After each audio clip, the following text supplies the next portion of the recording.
Welcome to Mixology. I'm Christine Cookich, and along with Shannon Howard, we talk about the intersection of customer education and customer marketing as the scale engines to customer success. This session is all about planning. It's Q4 for most of us, which means planning for 2024. If we're celebrating the new year, we need some bubbles to go with the discussion. So I created the Frosty Prosecco Bliss along with ChatGPT. Here's the ingredients: 3 ounces of pomegranate liqueur, 1/2 cup of your favorite vanilla ice cream. I used some from our local grocer, New Seasons Vanilla Bean, and some Prosecco. You'll need a shaker, some ice, and a glass to put it all in. Add 1 ounce of Parma to the bottom of the glass. Add ice to the shaker, along with 1/4 cup of the melted ice cream. The remaining 2 ounces of the Parma goes in the shaker with 2 ounces of Prosecco. Shake it up until you feel the cold. Pour into the glass and top with more Prosecco, and then scoop out whatever ice cream is left and put that right on top. Grab your drink, get comfortable, and join us as we talk about building your plans for 2024. Okay, so it's budget season. And as a result of budget season, which means it's really close to the end of the year, so we have the Frosty Prosecco Bliss. Can you see? Which is yummy because it's got ice cream. And again, who cannot like ice cream? This is true. And it is really good. So we'll start, I think, with our 3 things, right? We're really focused on the fact that alignment is the starting point of any planning that you're doing for forward-thinking planning. And then the second thing is it's not just money, right? There's more to it, more to planning it than just a budget. And then the third thing is fractional resources, right? The whole idea of let's utilize more than the people that we have full headcount responsibility for. And other resources too, right? It's not, again, it's not just about the headcount. When we start talking about resources, it's about systems, and there's way more. So let's start with that whole alignment. We talked, maybe 3 episodes ago about the concept of strategy and roadmap and what the difference is, right? When we translate that over to the budgetary idea of we're now in the planning season for next year, what's the most important thing, Shannon? Well, I think the most important thing you already said is alignment. So kind of building on what we talked about, we talked about strategy and vision and roadmap. We talked about internal marketing is this idea of actually socializing that plan. So as part of your strategy and roadmap development, you're taking in input from stakeholders, you're figuring out what matters to them, where is there overlap, what problems are you trying to solve, and then creating your roadmap. But then we have to go back out and share that with people and say, okay, well, here's what we heard. And then here's our strategy and how we plan to tackle this work. Does that make sense? Do you agree? Is there anything missing? Like giving people a chance to respond to that. What do you think? Do you find the same? I think that's true. The real question, I think, comes down to organizationally, how do you accomplish that? Yeah. We've seen an uptick in conversations over the last 6 months in something like a content council idea, which I'm going to spend some more time on. I think it's a blog post of its very own. But the concept of having a cross-functional council of SMEs that work with you in your endeavors to go one to many, right? Whether it's customer education or customer marketing. And I think that might be a good starting point for these discussions. And the concept of getting the word out, which we said, again, we have to do this, right? Because no one else will, as the starting point to say, here's what we're planning. Take this back to your teams. Let's see what other feedback, what did we miss? What needs to be prioritized, right?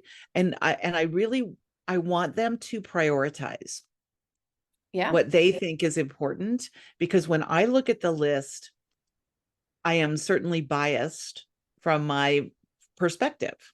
Mhm. And I don't want that to get in the way of doing the right thing, Mhm.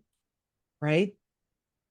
And we need, I think, those champions on other teams that believe in our work and buy into our work because it ultimately serves the things that they're doing and their goals and objectives. So it helps us too to make sure, are we aligned with these people that our work is kind of meant to serve?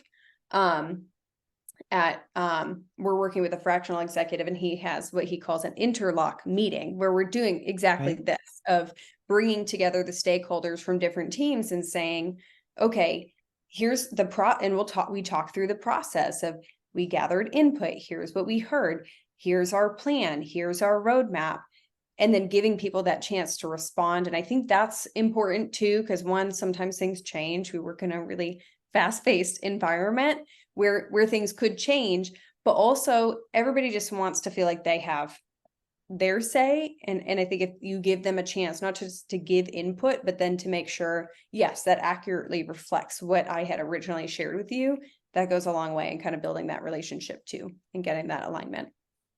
Do we think that, well, and not even do we think, if we leverage that behavior, it also sets us up to continue the checklist kind of aspect moving forward, right? So if we start now, then everybody's in agreement. And when we do the Q1 meeting in January, in the middle of January, when everyone gets back from holidays and is tackling all of the things that need to happen at the very first of a calendar year, Mhm.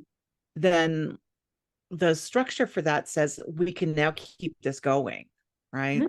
So if you haven't already started that kind of cross-functional idea, now would be a good time to do that under the guise of, we're making these plans, we want you involved, right?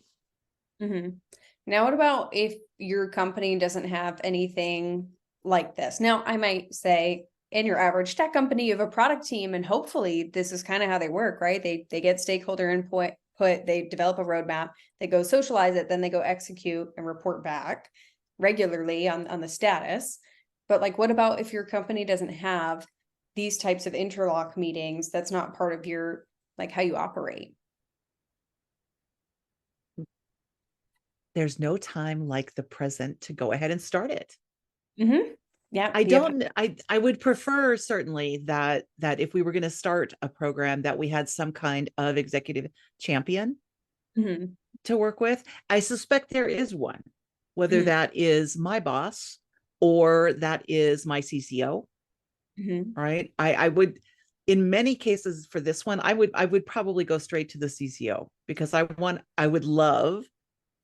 really bad to have that C-suite buy-in at the top of the tree. And regardless of what your structure actually looks like, right? We talked in the very first episode about my preferred structure. Shannon, you have a little, yours is a little bit different than mine, but the similar thing is that we're all under the chief customer officer managing all of this stuff.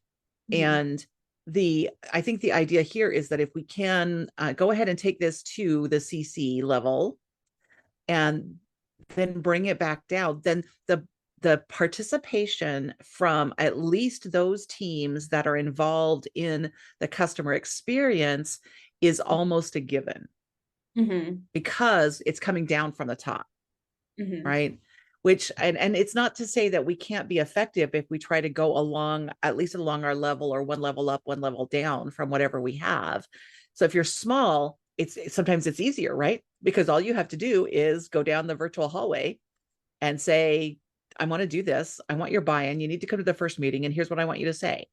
Mhm. And most of the time they're going to go, "Ooh, cool. Yes, of course. You're going to write my script for me? Of course I'll do this."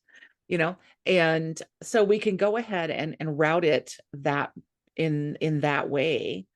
But I also think that it always helps if you can warn the people at your level, or that you want to target as the SME, that you're trying to set this up and you think that they would be the perfect participant, because the flattery thing also goes a long way. Flattery does go a long way. But so if And it's I like, wouldn't ask them if I didn't value their opinion, right? It's not that I'm not even faking that part of it at all. I really do want them on this initiative with me because I think that their input would be valuable. mhm, yeah. So drawing them into the conversation, giving them that opportunity to put their thumbprint on it, which I think a lot of Mhm. people really value. Okay, so we talked strategy roadmap before. We're having this alignment meeting. Now what? Like, where do we go from here? We talked about point number 2 was around budgeting, but thinking beyond just like cost of resources, but thinking also whether that's tools or systems, software, headcount, could be a number of different things that we're factoring in there. I think we're identifying as many of those resources that we need as possible Mhm. to accomplish all of them Mhm. because I'm just going through my to-do list right now to try to Mhm. figure out what the initiative should be for next Mhm. year, Mhm. knowing that I have to continue the programs that are successful, Mhm. even a couple of the programs that are unsuccessful, Well, because because it's like business as usual and the company expects it. But I do just want to like call out there. Continuing the programs that are successful also means that you are measuring the impact of the programs right, that that you're you know what that means. yeah, Yeah, that each of those things has an objective measure of success, and you're able to say to the business, our hypothesis was if we do this thing, it's going to drive this result, and it has or has not, or it has not yet, but we believe it will, right? Because sometimes when you're starting up a new program, it takes some time to get momentum. So it's okay if you don't see that result right away. It could take some time, but having that opportunity to reflect. Okay, so you're planning, right. And doing I some tend to go programs. it like in the weeds and do multi-year planning. So when I started an initiative, each year we're adding to that initiative to make it stronger, better, and successful in a different way, which means the metrics for So, that may change. Christine, almost like iterative product development on You your think? what? But that, I mean, it's so good. You have this MVP of a program, right? Let's figure out what it Right. is. Whether it's your education program or it's a customer marketing program, you have your MVP, you're launching it, you're measuring, has this been successful Mhm. or not? But then you have plans to iterate on it over time. Hopefully, it's not, I mean, there might be things where this is sufficient, but usually you're building on top of that and making it better over time. Correct. Correct. There needs to be a commitment to that. And you're talking about factoring that into your strategic planning too, is okay, it's not just when we're planning, we're not just how do we start up all this new stuff? It's how do we maintain what already exists and spin up this new stuff? What resources do we need to either maintain the status quo here or level this up while also building out these new things? And that's the challenge, right? Is identifying what all of those resources are, because it is not just about dollars or whatever your local currency is, right? It is it is really about all of the resources that you will need in as much detail as you can plan that, right? Mm-hmm. I am really bad at getting into the weeds with the resources because I think, okay, I know approximately what this is going to take, and I know how long it's going to take times my 0.30 to get Mm-hmm. things moving because I'm always underestimating myself in terms of the amount of time I have to do things. Mm-hmm. And then when I get closer, I plan the actual details. Mm-hmm. And what I have discovered is if I am more detailed at this point, the closer I can get to numbers games. Again, not just the monetary value that's associated, but the numbers of people that it will take, the numbers of hours it will take. Mm-hmm. And truly, I sometimes think the numbers of hours are better because then I can say what happens as we get the those resources, right? As we move into people time, right? Mm-hmm. Can automation help me with the number of Mm-hmm. hours, right? Do I can taking a couple of hours of the guy that is my user experience designer Mm-hmm. and say, you know what, I'll buy you a beer if you come and help me with this thing. That's a And whole, it's a whole strategy, honestly. Buying someone right. So is, should be part of how we think about resources. Bartering is a cross-functional skill, Mm-hmm. right? Ordering, flattery, also strong Right. cross-functional skill. Mm-hmm. Now it's a Dale Carnegie course, right? How to win friends and influence people. I talk about this all the time. Like, is this winning you friends? Is this influencing people? I tell my dog that too. You are not winning friends and influencing people right now, Eleanor. This is not. That's Right. how. This is not it. And Um, what was the one last week? You're better than that.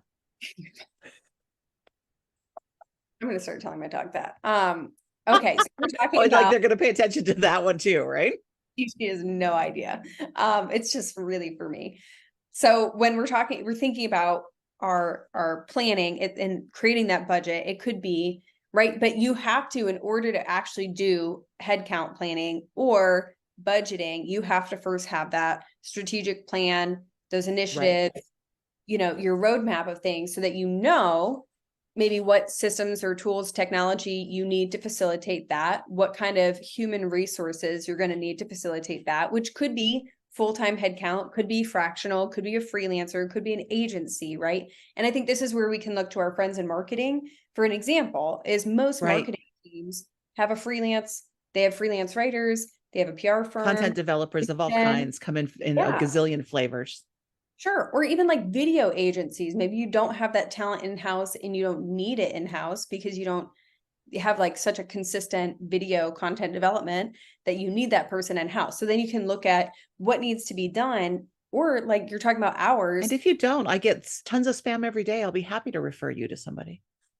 I would not refer from spam, but we do know legitimate people. But for sure, like looking at what are the hours that are needed, but then when you're talking about multi-year planning, I want to go back to this because when we talked about strategy, we talked about the need to start with vision, which means thinking Mhm. multi-year so we can develop a strategy that takes us closer to the vision year over year. But then if we're also thinking about multi-year in terms of, if I bring in someone to do this job today, if I look ahead even into 2025, is there still either room for them to grow or to keep doing this job, or do I only need this resource for a short period of time? Right. So if you're developing Mhm. something, I don't know, it could be an implementation of a new tool where it just makes more sense to outsource that work than to have someone full time. But maybe you do, like you need an LMS admin or something and you hire someone full time. Yeah. Look, And I've but seen the advent of fractional, right? You said you're working with a fractional officer in your hierarchy now. Mhm. I just had a meeting with Michelle Wiedemer and a bunch of other people a couple of weeks ago, and we talked about the concept Right. of fractional resources for customer education. And I've seen it in customer marketing all the time, right? Because we have Yeah. tons of contractors, basics around like a 6-month contract to work Mhm. through processes, or it's a project driven contract that says not to exceed X hours Mhm. or dollars, or again, monetary value, whichever way you go to work with it so that you can put a cap on it. Um, I work with a vendor that does on account. Basically, you stock up your account with them, and then when it gets depleted, they ask you for some more and they keep working until it's out. Mhm. And sometimes that's a week and a half because you're really busy. And Mhm. sometimes it's 8 weeks Yeah. or 10 weeks. And that works because you sometimes you need their help, and already knowing that you don't have to renegotiate with them, Mhm. right? We already have an agreement in place that says if I send you this stuff, you'll give me a return time on it. That's not going to be next Christmas, right? Which is important too, to know, like, because I think that is the downside sometimes of working with freelance or fractional people, is you have less time, and because they have other projects, or if I think this is especially true if you're working with an agency, their workflow fluctuates so much depending on approvals or how many clients they have at a given time of year, or like the increase of work for certain industries at certain Right. times of year. So sometimes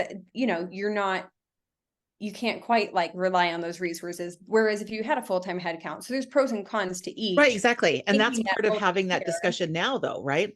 Is really understanding what's the trajectory that I have for the next 12 to 18 months. Yeah. right? Because And I can't just plan a that budget work. from January to December. Mhm, What I have to be thinking about is how does that fit into the next 18 to 24?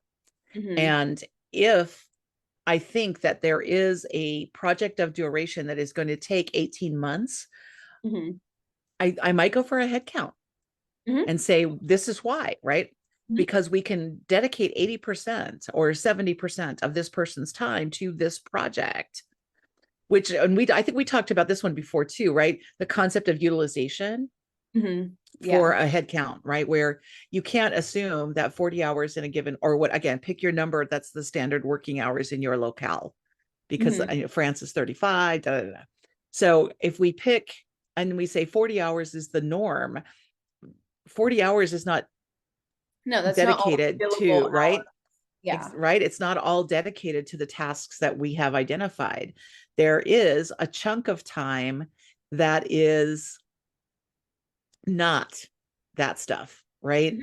Whatever that means. It means Meetings, company-wide admin stuff. meetings Yeah. and personal development and all of the other reasons that we might want to bring someone on full time, right? They're cross-functionally assisting others because Mhm. that's part of the give and take that we have in our barter system, right? If And you're going that to help me, I might help you.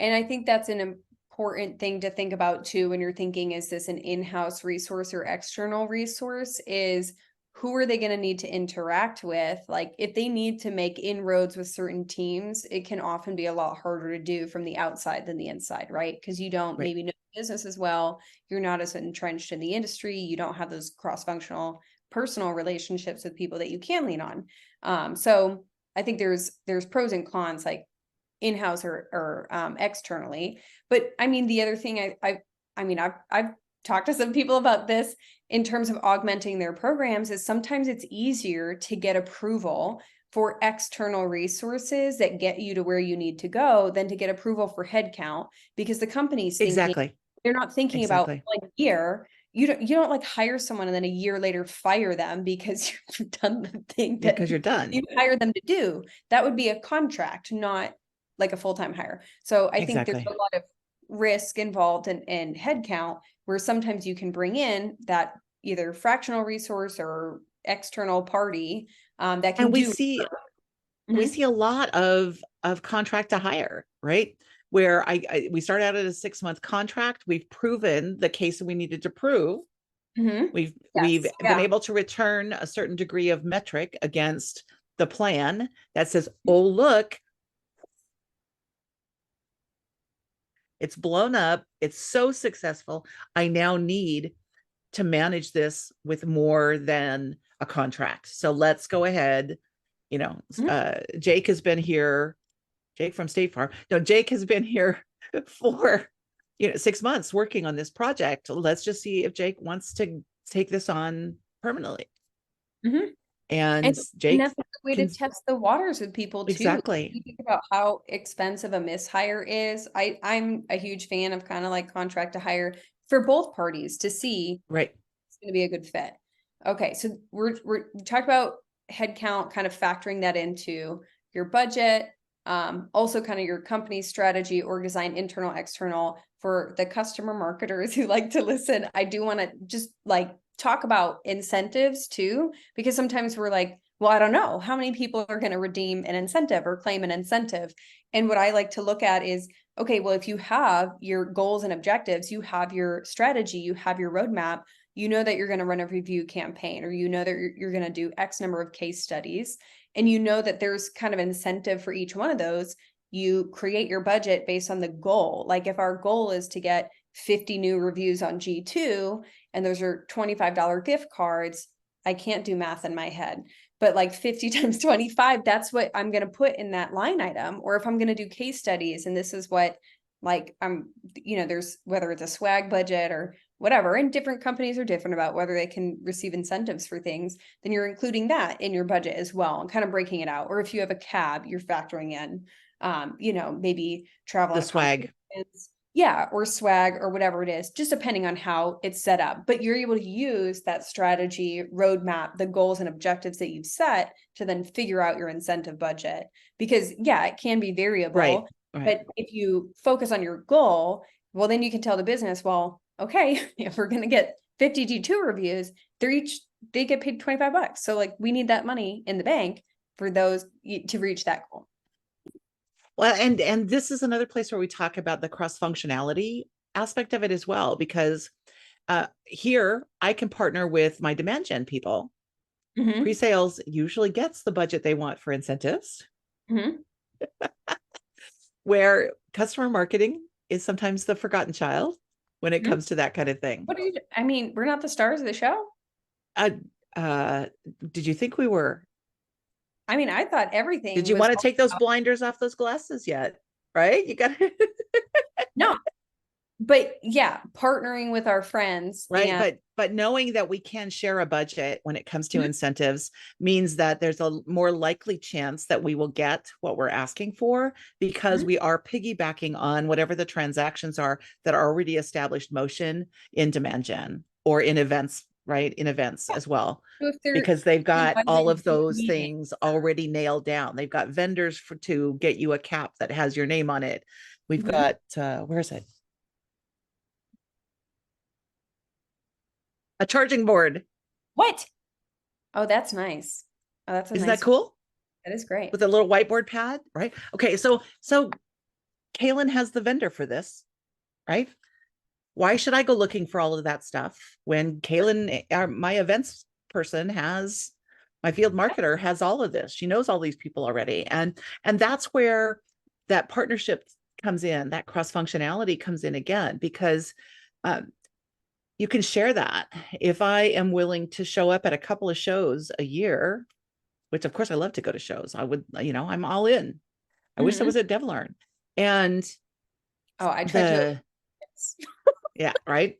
So but that part of it is the benefit, right? It's that barter system that we can use internally to get at some of those additional resources. Sure. So, and just the hard part is, if you're not familiar with what those resources can be, Mhm. then the internet is your friend, because if you do some very traditional searches on some of that terminology, you're going to find out that most often it's demand gen that owns it, Mhm. just in many Sure. cases, not always true, but mostly. So Yeah. that's the person that you start with, right? I go to my demand gen person and I say, I want to partner with you on these things because I want to be able to do these things, and then some of them might be joint webinars, for example, because again, demand gen always likes to have customers who can talk the talk and walk the walk, show Mhm. up at their webinars to be panelists. Mhm. Gosh, I might happen to know a few people who can fit some of those qualifications. Mhm. So again, barter system, right?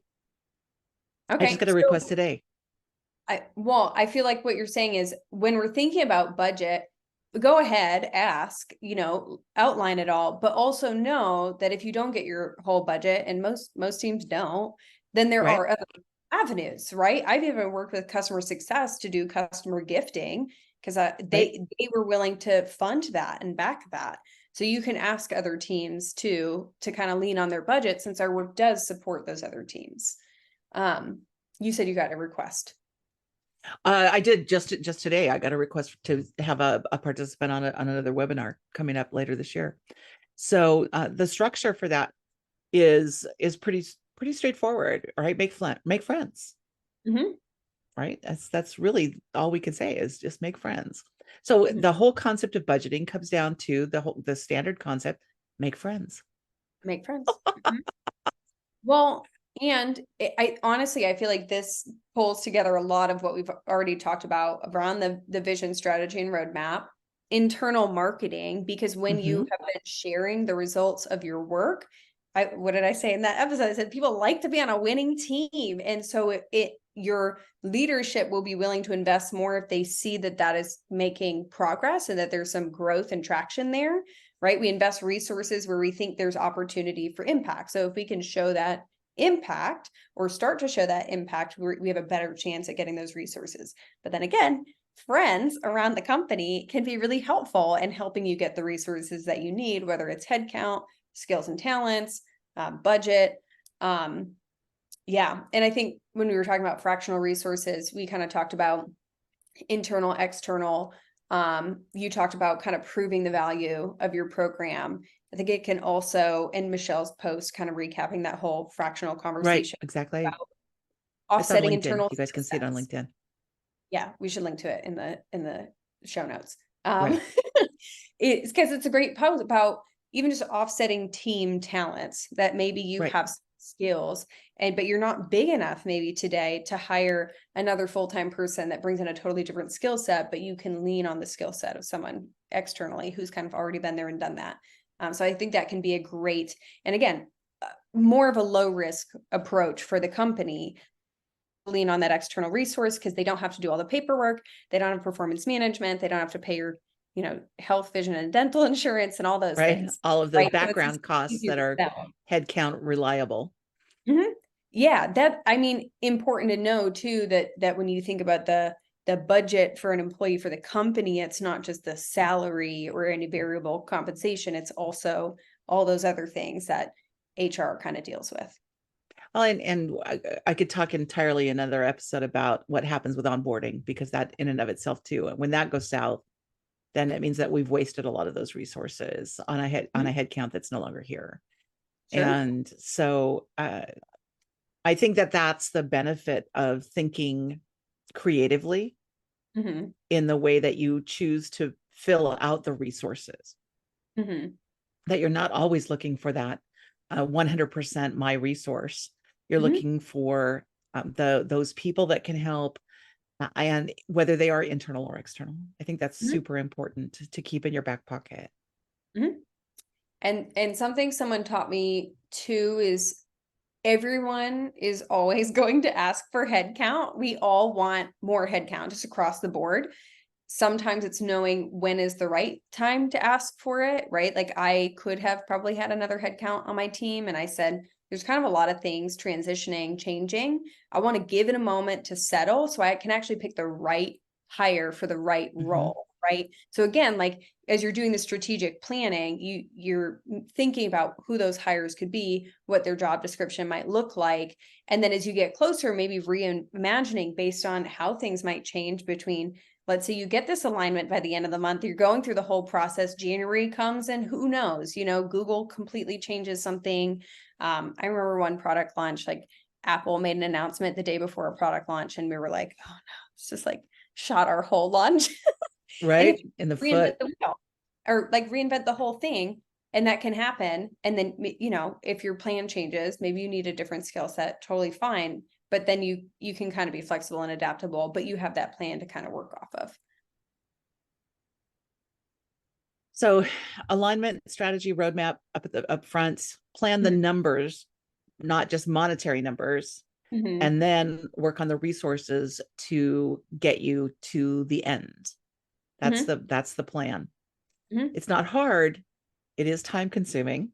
It's time And consuming. I will admit it is probably the least favorite thing that I do. Well, now there's a couple of other things that fall below it, but Well, sitting down and taking the time to build it is the hard part. Is really it concentrated energy in more than an hour at a time is not my forte. So I think especially if you have other deliverables and things that you're responsible for, it can be really hard because you're kind of going back and forth between the doing and then the planning and the doing and the planning. It can be, different. So, I mean, that's to say, right, we like to keep it real and vacillating back and forth between those two modes of thinking can be kind of taxing, but this is the time of well, year for, it, you know?